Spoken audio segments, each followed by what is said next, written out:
video in this series of getting breastfeeding off to a good start, and we are now on day 6. So by now, hopefully you have navigated a lot of the big challenges that happen in the first 6 days. The most important one is making sure that you've got a good latch and that it is not painful.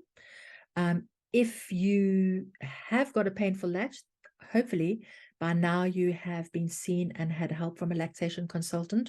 And one of the things that you would have done would be to assess that there is no lip or tongue tie. It goes without saying that ideally you should be using Silver Mama breastfeeding nipple cups and use them from day 1, regardless of whether you have issues or not, just because of the healing properties of silver and because they soothe and heal and prevent any things happening, cracks or damage, even if unless you have a bad latch, because it cannot fix a bad latch. The other thing, of course, is hopefully by now, by day 6, you're kind of finding your groove. You understand your baby's sleep cues and hunger cues a little bit more. And then what's going to happen for the next week is really just trial and error of all of those things, because by now your milk supply is not completely established. It's still establishing, but the supply and demand should be in motion. You know that baby feeds at least 8 to 10 to 12 times in 24 hours. You can expect that cluster feeds will happen for at least the next 2 weeks. And what you might be considering doing, and what I want to highlight in today's video, is the pumping and storing of breast milk. And everybody's opinion, of course, what works for you is important. What I recommend, though, is that you don't start pumping too soon.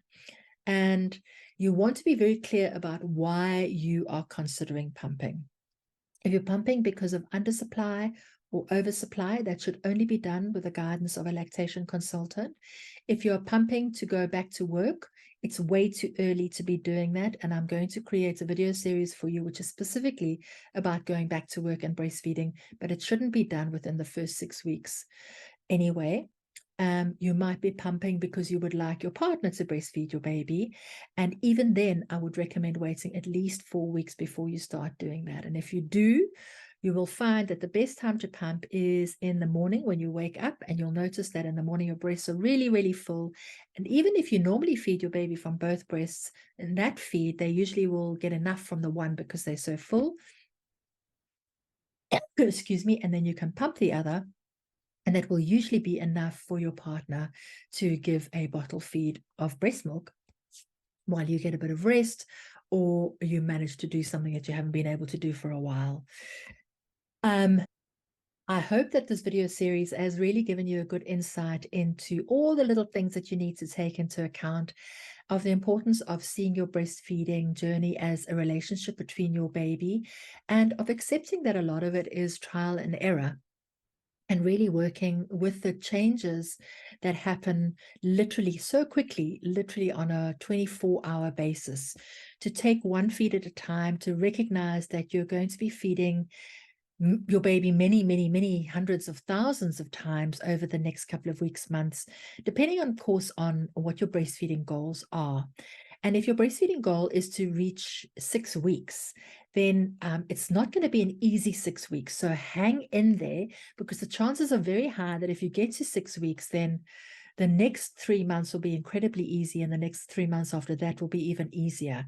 The first 2 weeks are really the most challenging, and the first 6 weeks are the most challenging. So if you get the right support and help and guidance and assistance and information in those first 6 weeks, it really will be a breeze going forward, and the challenges definitely minimize and they change. But if you manage these ones, then you'll have such a deep understanding of your baby that will be much easier to face the challenges that come after those first 6 weeks.